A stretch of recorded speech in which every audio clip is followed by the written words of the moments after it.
It's about to go down with Marc and Cathey, a live coaching show about dropping ideas. Marc and Cathey coach and have conversations with brilliant idea creators who are reimagining the world through the expression of their words, thoughts, and action. What's up, y'all? It's about to go down. I am Marc Williams. I'm Cathey Armillas. And right here today with us is a phenomenal person. I want to call him the best man on the planet, but that's our joke. I actually would like to call him the number one contender to the world champion of mama's boys. But we've been arguing over that one. Who loves their mama more, right? But Rob Paylor is a D1 rugby player, national champion, motivational speaker. He's got an inspiring story that you must hear. And we had to have Rob on It's About to Go Down because the nuggets, the knowledge, the wisdom, the idea that he has to share with the world needs to be heard. So Rob, why don't you start off by telling everybody what your story is? Well, Marc, I don't know if everybody can see right now through the camera, but I'm blushing like a tomato. You always do it to me. But essentially, starting with my story, first off, it's an absolute pleasure to be here to share this story. It means so much to me. So thank you all for having me. But I'll start the story at May 6, 2017. It was the day of the Collegiate Rugby National Championship. I didn't know it then, but I'll forever remember this day better than any day in my life. I worked my way up to a starting spot as a sophomore on the number one team of the nation. No easy or common thing to do, right? And everything's going my way in life. I'm studying at UC Berkeley, number one public university in the world. Things in rugby are going my way. I want to play professionally. I'm getting ready for an internship with Intel. Really excited about things. Things are coming together. It was very early on in this game that I'm competing in a mall. And when us bigger guys get together and we push in a single unit to advance the ball, that's called a mall. I'm a big dude, right? I push people. I move people that don't want to be moved. We're just 5 meters out from scoring this thing. I'm like drooling here on this field thinking, let's go, Rob, drive this thing in. But as I'm doing this, these opposing players start making illegal moves and the referee's not calling it. So I get pressure from the side, which you're not supposed to do, an arm lock around my neck. He's pinning my chin to my chest. Now, normally this is an automatic yellow or red card, a suspension from the game, but ref's not calling it. I get chopped down by my legs, still held in this arm lock, and I get illegally rode all the way down to the ground until I close my eyes, I grip my teeth, and then snap. I couldn't feel anything. I couldn't move anything. I was laying there in terror, looking at my numb and limp body, doing everything I could to get up, but I couldn't move a thing. My trainers and doctors, they sprint over to me. I look like a corpse on that field, and they're saying, Rob, can you move anything? Rob, can you feel anything? My answer is just no. Nothing. Get rushed over to the hospital. We take some medical imaging. I'll have my doctor come back and tell me the worst thing that I could have heard. He said, Robert, your injury's bad, really bad. And the reality is you will never walk again. You will never move your hands. And we're going to do our best. So you can do something like pick up a piece of pizza and bring it to your face. If you can do that, you made it. If you can do that, you beat the odds. Now, I didn't have a lot in that moment. I didn't have the statistics on my side. I didn't have any signs of life, my body being able to move. I didn't have a doctor's prognosis, a positive prognosis on my side, but I had a goal.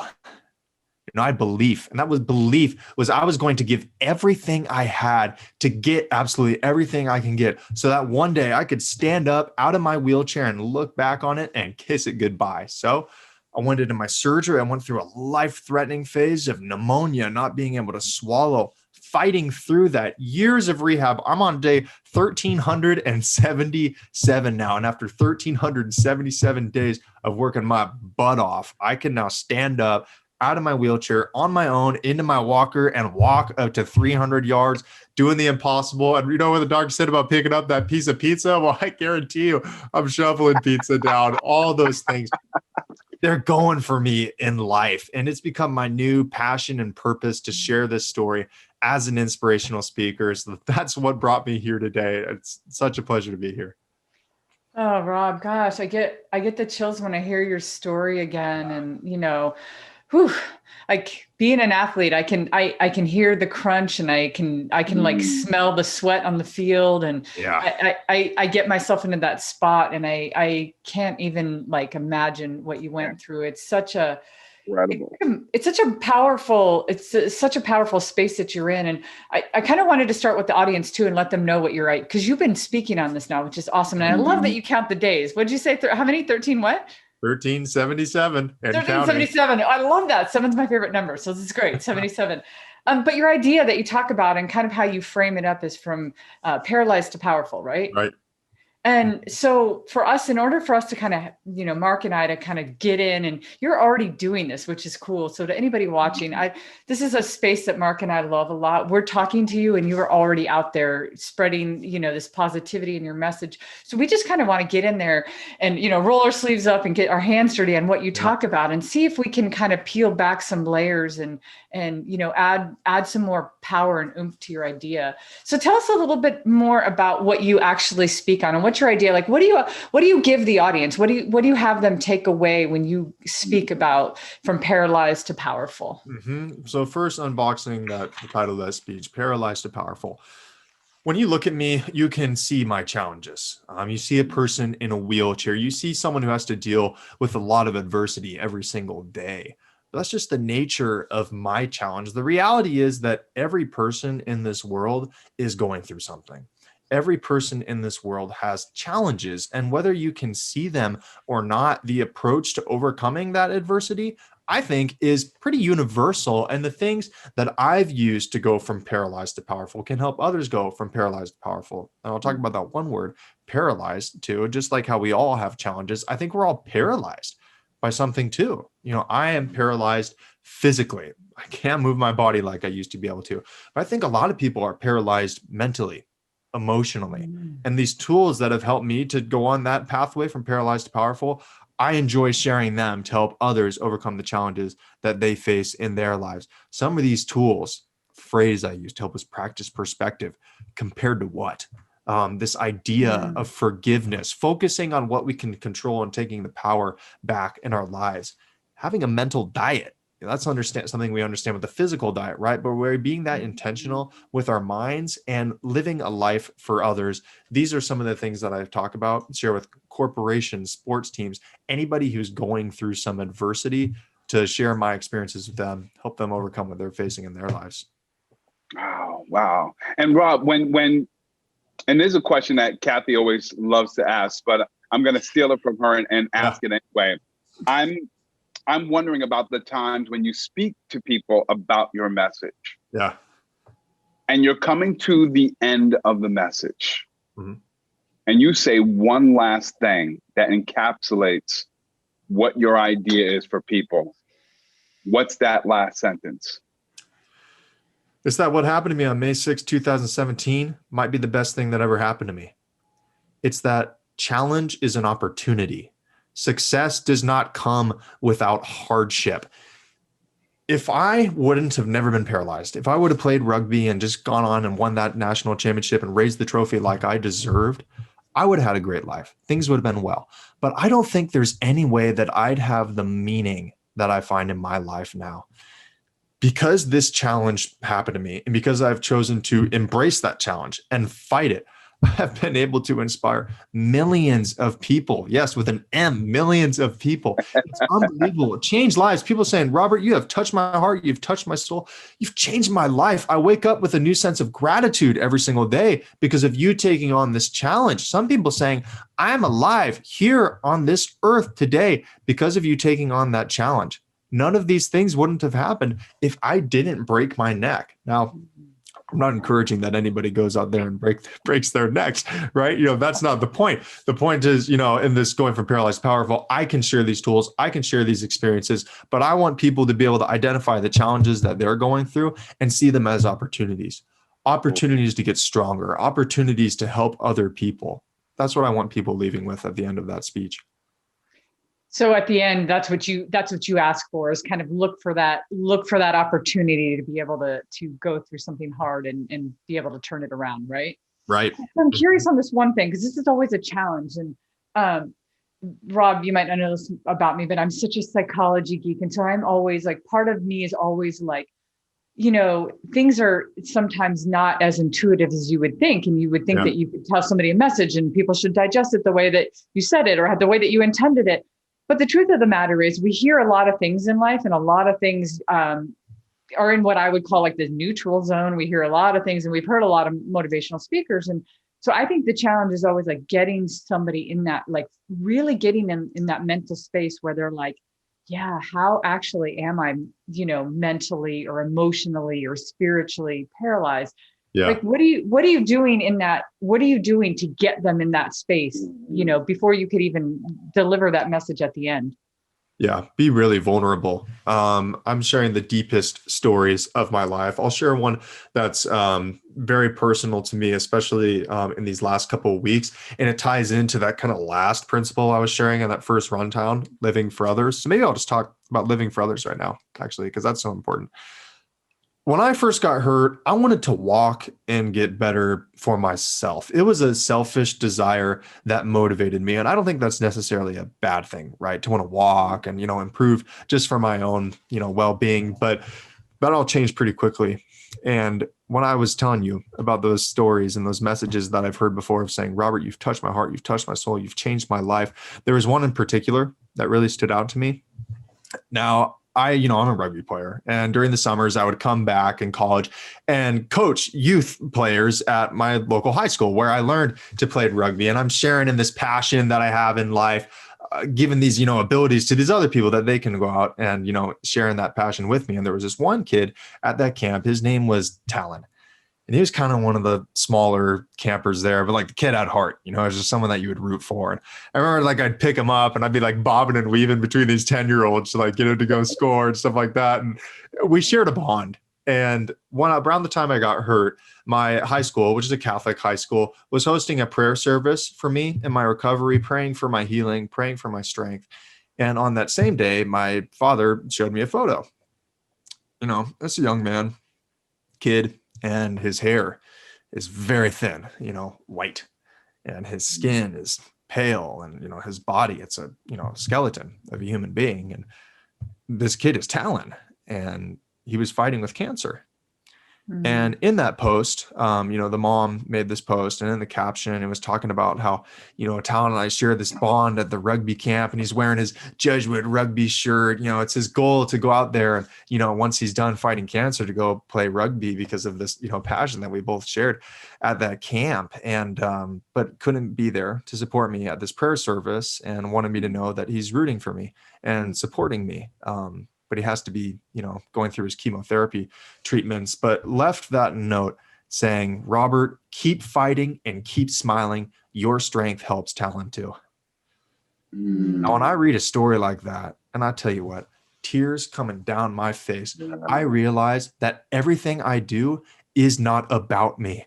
Me getting up every single day and fighting to get out of this wheelchair is not about the pleasure of going from point A to point B on my feet. It's to give someone else strength. It's to inspire someone. It's the biggest commitment I have made in my life, that in everything I do, it will be to make someone else's life better, to make Talon's life better. Now, I'm very sad to report that after a 4-year battle with cancer, Talon passed away 2 weeks ago.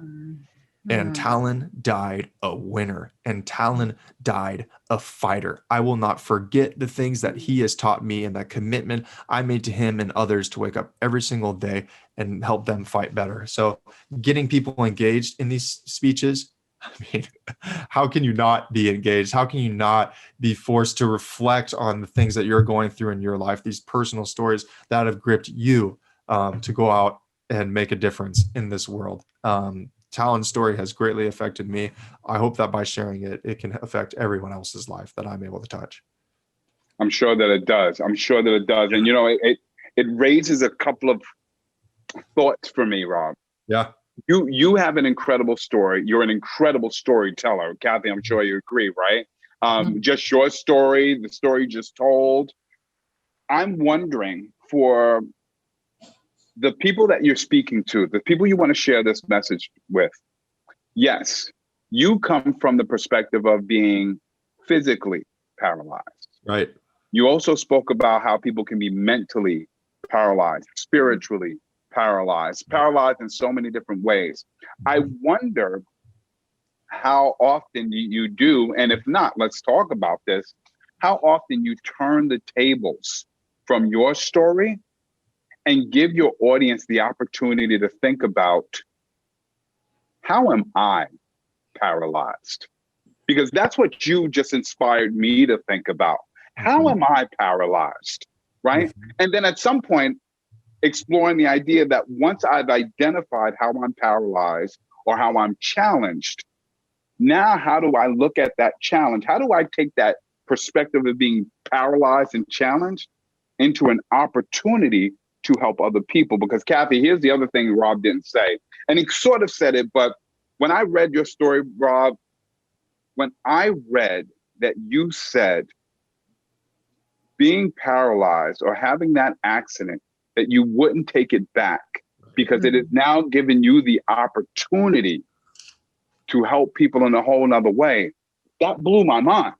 Yeah. So my question is, how often do you take the opportunity, or what do you think about taking the opportunity to give people the time to think about how each individual in your audience is paralyzed? Yeah. Absolutely take that opportunity. Every single time I give one of these speeches, I mean, questions, is the best way to get that kind of stuff going. And that's what I start off right off the bat, asking what paralyzes you, going through specific examples. Right now, it's so easy with everything that's going on, with the coronavirus, the negativity of current events. That's just on top of what we're already dealing with in our day-to-day lives. It's usually not too difficult to identify something. And it doesn't have to be, this grandiose thing, this almost seemingly unsurmountable challenge to paralyze someone.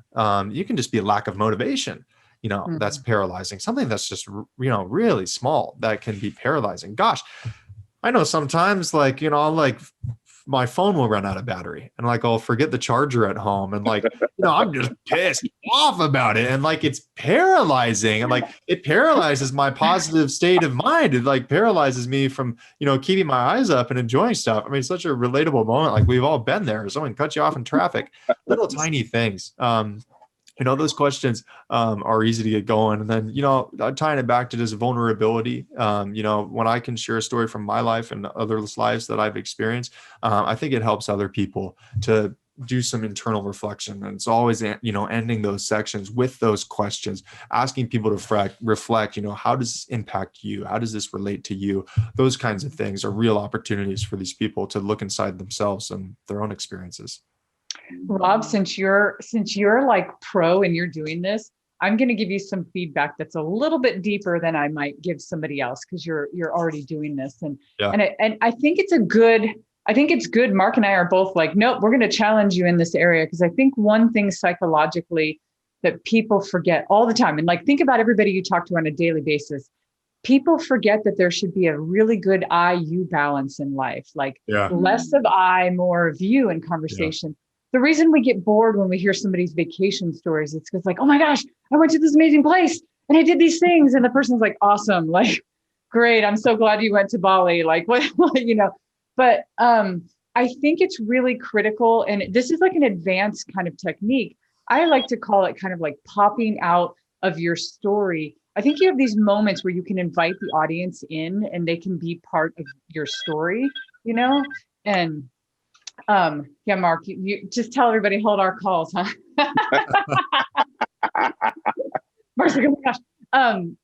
I think it's this moment where you can pop out. You could be in the middle of let's say your story is so gripping, but you can pop out of it for a second and be have you ever experienced something that made you feel like you were a corpse, or made you feel like you were lifeless or something? And then you can maybe ask a series of mini questions of it could be something as small as leaving your charger at home, or it could be something as gripping as finding out that, a loved one just passed, or anything.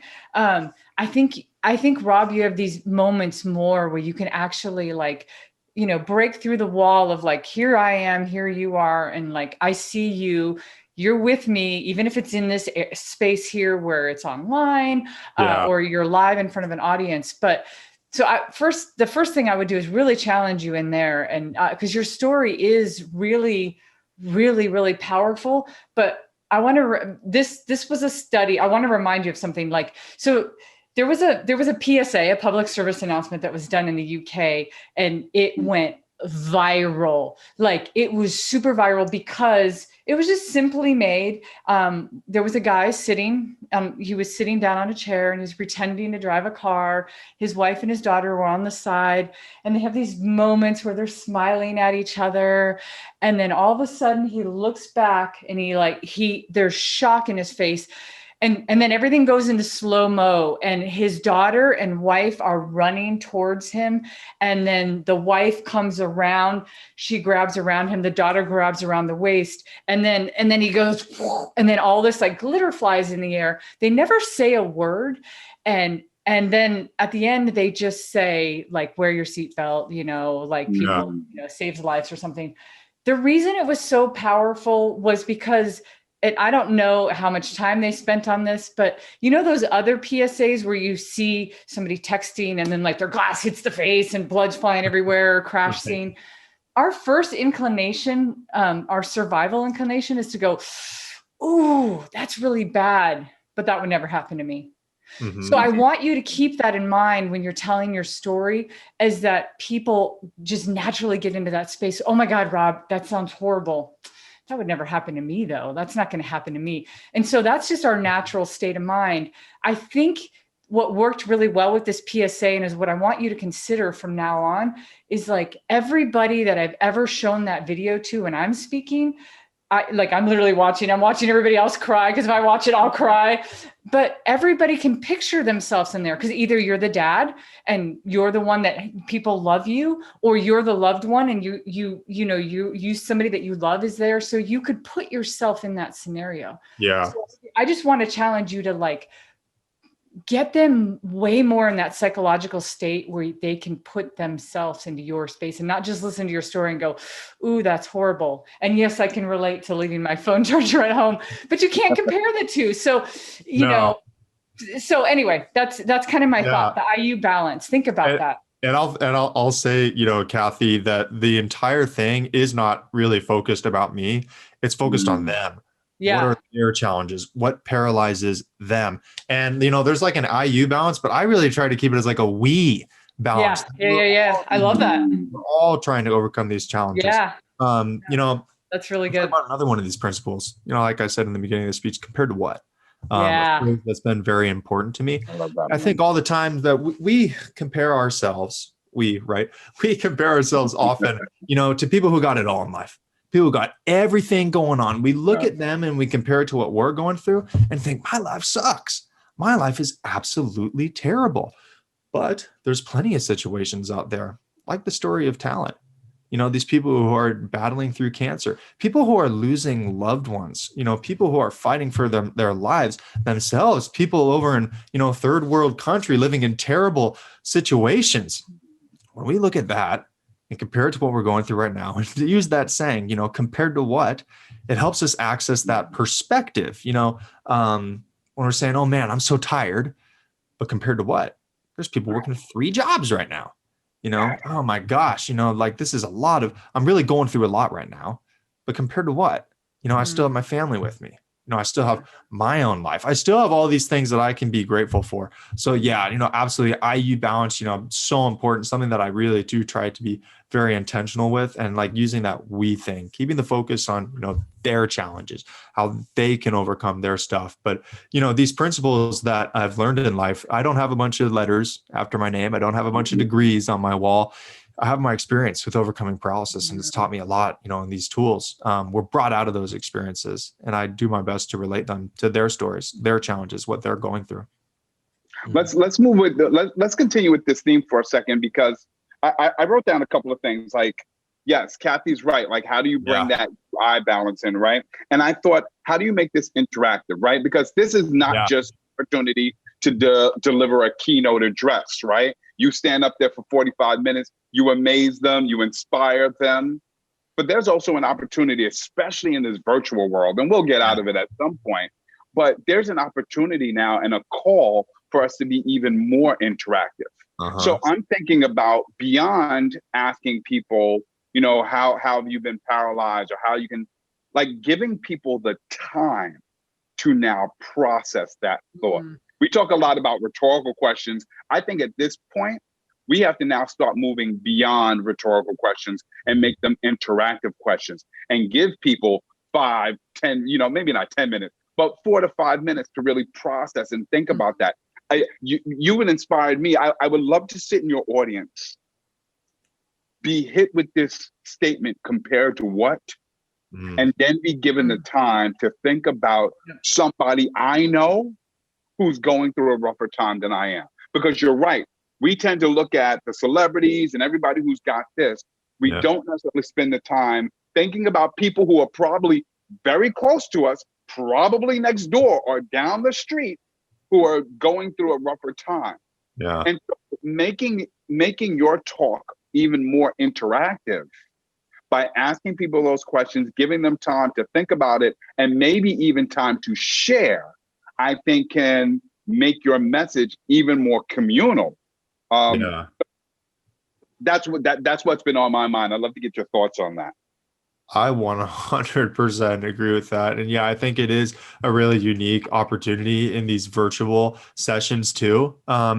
Because people, you know, there is a lot of stage fright when you're sitting in a crowd of 500 people and it says, you know, hey, someone, like, raise your hand, stand up right now and start talking. Like, that's an intimidating thing to do. But when it's something like, you know, putting things in a chat or going really quickly into like breakout sessions, something like that, you know, if groups of like 4 to 5 people, those are things that are like instantaneous. I think it takes away like a lot of, you know, that intimidation factor that would be there for an in-person presentation. So yeah, I think that's really Rob, fun. Mark, this is a beautiful idea. I think too that this is where we can be brave as speakers and communicators. I actually was envisioning you doing this live again when Mark was saying it. I was like, be bold enough from the stage to say, I'm going to give you 3 minutes, and just sit there by yourself in your own mind. Like, close everything out for a minute, you know, and think about what compared to what. Think about your next door neighbor. Think about people in third world countries. Think about, start thinking about those things. And then I think, you know, it takes a lot of bravery on our part, because when we're the ones standing there, we're like, but you're kind of giving permission for everybody to sit in this space. And you're like, you know, and maybe you could tie it back again. I was laying in the hospital. I had a lot of space to think about this. And so I want to give you that same space. So that's where you turn it back to being a we, like, and that's cool. I love that thing. You're like, hey, we're going to go through this together. One of the things that I went through is I had to sit in my space and compare myself. Could I look and say, this is horrible? No, I started thinking outside. Then I think it's a powerful moment, either here or, you know, live, where you can say, does anybody, and I would bring the tone down a little bit, like slow it down. Like, you're really positive, you're really powerful. Get into a moment where you allow people to just be vulnerable and just be like, hey, does anybody have anything that they want to share? I would love, you know, to hear like what bubbled up. I think you'll like move the audience, no matter how big or small it is. It could be 500 people on a Zoom call, and you can do that, and, you know, ask somebody to kind of physically raise their hand, and you can call on them. But it allows people to get in that space with you, because you said the we. So I'm gonna double down on your we, Rob. No, and I think doing something like that totally adds to that we, because it's not just me, you know, standing on a stage talking for this entire time. You know, it's us talking, us contributing, you know, to the time that we share together. I love that. And I think I'm glad that this is what I love about when Marc and I talk to somebody. You're sitting there and you're doing this, and you're amazing. People leave, and obviously you've inspired millions with an M. You've inspired millions of people, and you'll continue to inspire. But, you know, I think one of the things that we have, that's at least for me, like an integrity-based thing. When you're a speaker, I think you have to always hone that craft, right? Yeah. You have to go, awesome.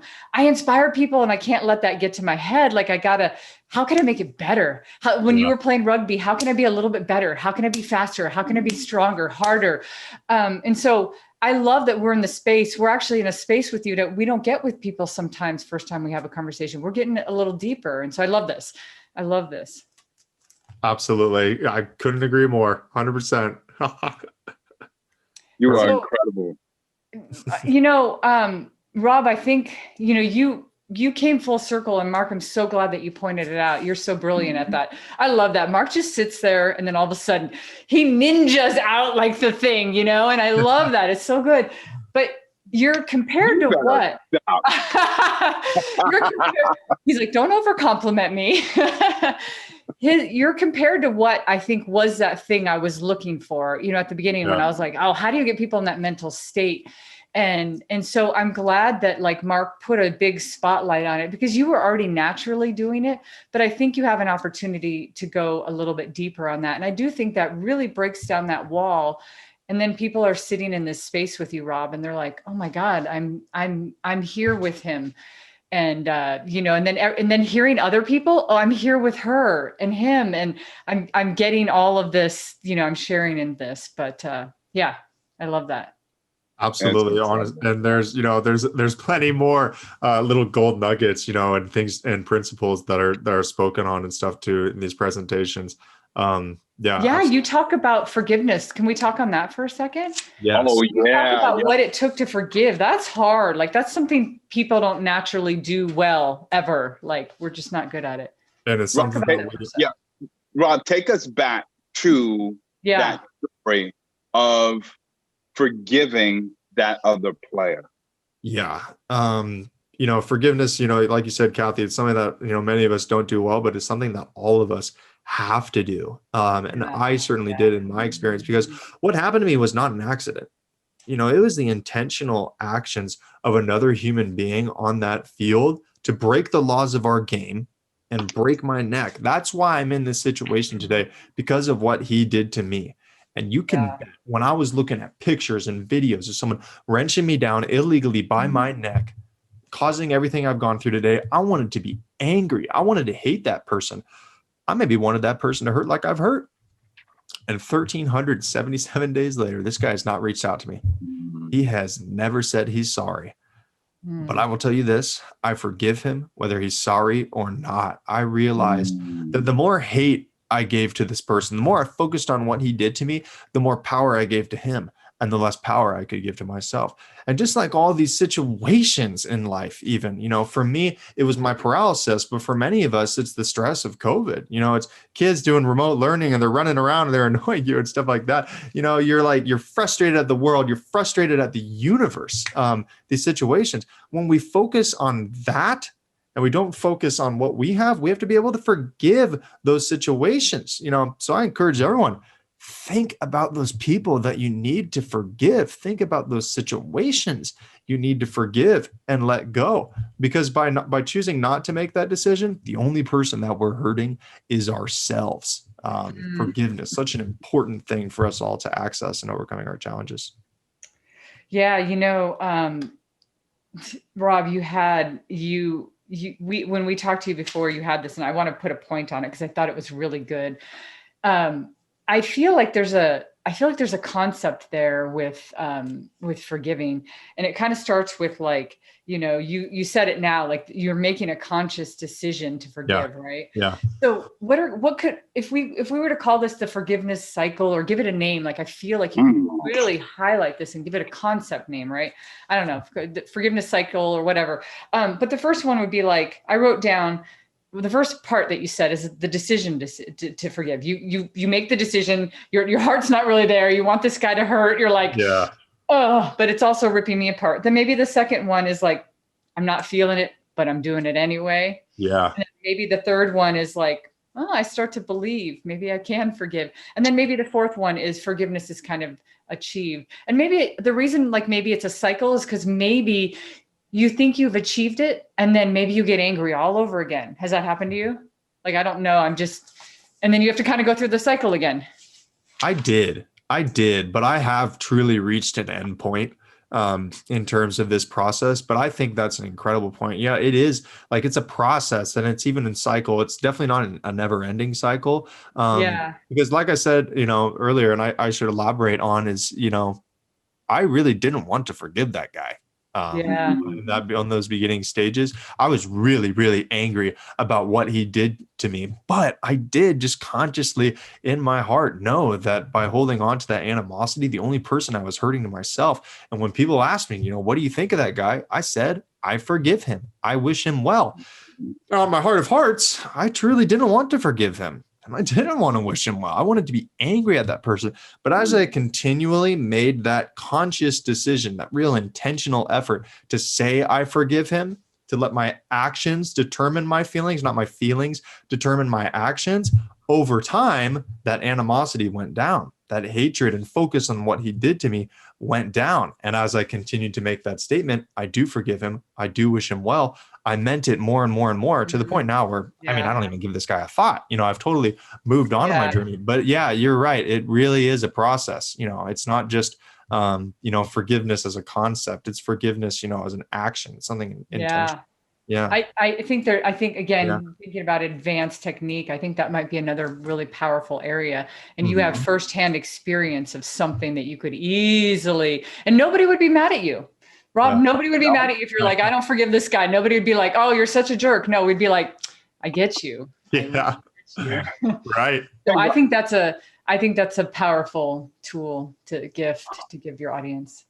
Rob, I was going to ask you, how important to the cycle is actually saying the words, I forgive you? Yeah. 100% important. Because, like I talked about, our feelings controlling our actions, or our actions controlling our feelings, it's important for us to, not just let that kind of feeling of hatred and animosity just live in us and control us, but we actually have to go do something. Change doesn't come without change. We actually have to be intentional for making these kinds of changes in our mood, because I think our mindset does act independent of our mood. We can choose to make these decisions about what's going on in our heart. We have that power to make that choice, but we have to go out and do it. That's a great question, Marc. I love that.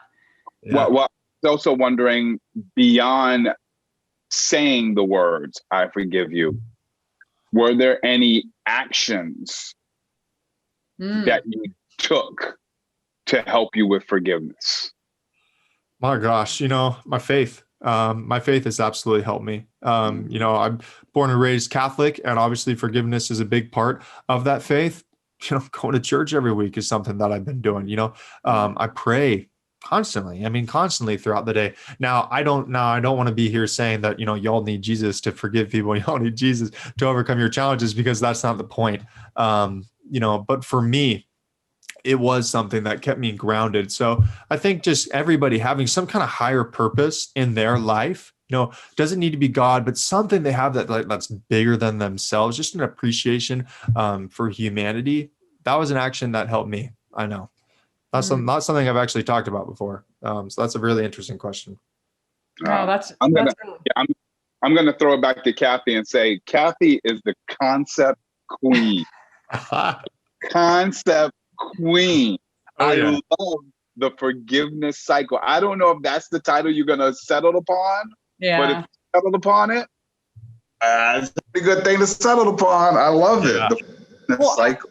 I was kind of thinking, Rob, it's one of those things is, we say words all the time. I mentioned it before, and they're kind of at this neutral level. And then every once in a while, we want to hear something that makes us go, oh, that's like a concept. Our brain goes, that's a concept. Oh, I have to, what is that? Yeah. So I think the more that you can bring and you have great concepts, you naturally have already created these great concepts. So yeah, I love this.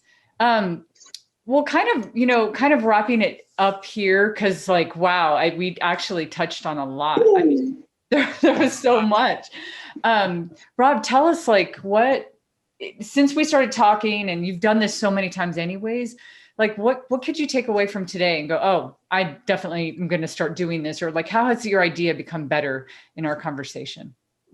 I think taking these kinds of broad words that are a part of my concepts and turning them into something personalized, something that I can really make my own, something like that with forgiveness is something I'm absolutely 100% taking away from this conversation. And that kind of interaction piece, really encouraging the audience not to just think and reflect, but speak and act and contribute to the presentation. I always leave room for question and answers, where we can have an interactive dialogue after the presentation, but working on like baking that into the presentation while it's really fresh and while it can be contributed on to make it an even more effective keynote. I mean, those are like, if I had to go like top 2 things, like those things are happening today, those, that's just very valuable. Constantly. Yeah. Oh my God, Rob, you're such a beautiful human being. Anybody that hears you has this, I mean, really, you are correct. I mean, when I heard you say that, I felt it from your heart. I didn't feel like it was a word. And sometimes people say words and they don't mean it.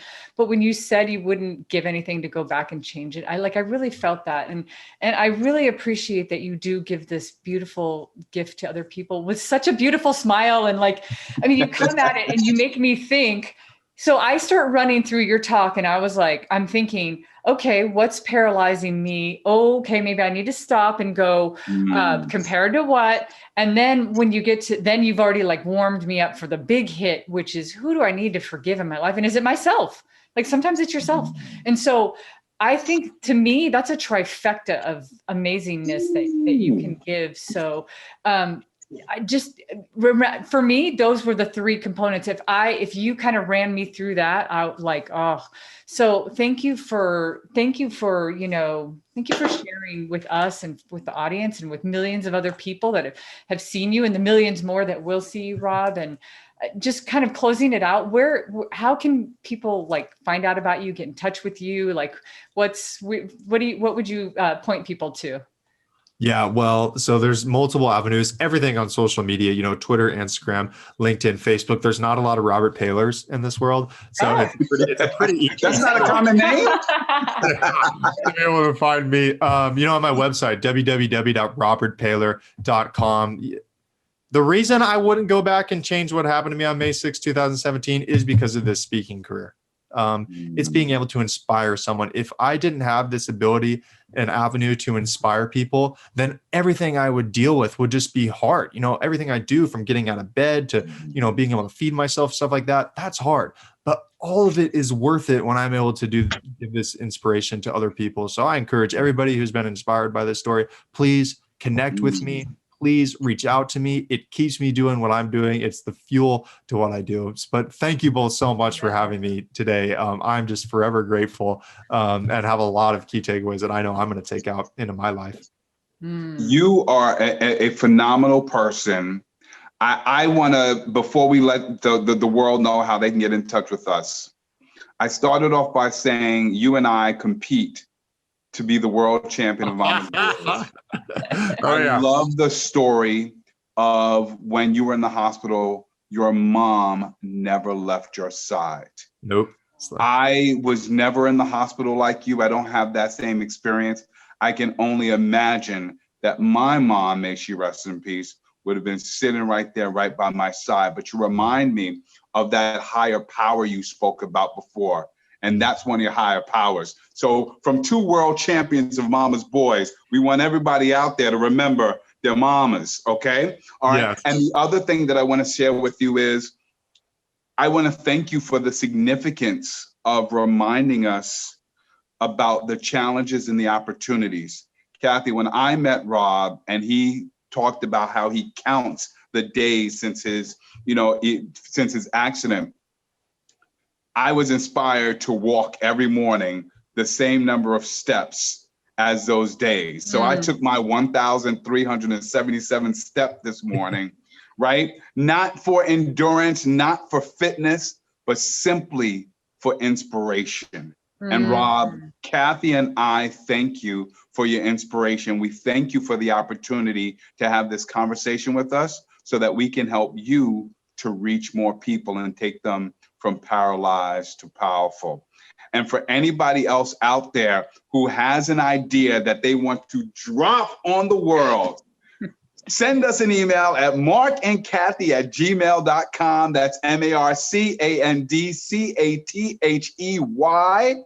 markandcathey@gmail.com. We love to have a conversation with you. We love to help you to transform your ideas so you can reach more people and impact the world. And with that said, ladies and gentlemen, it just got dropped because it's about to go down.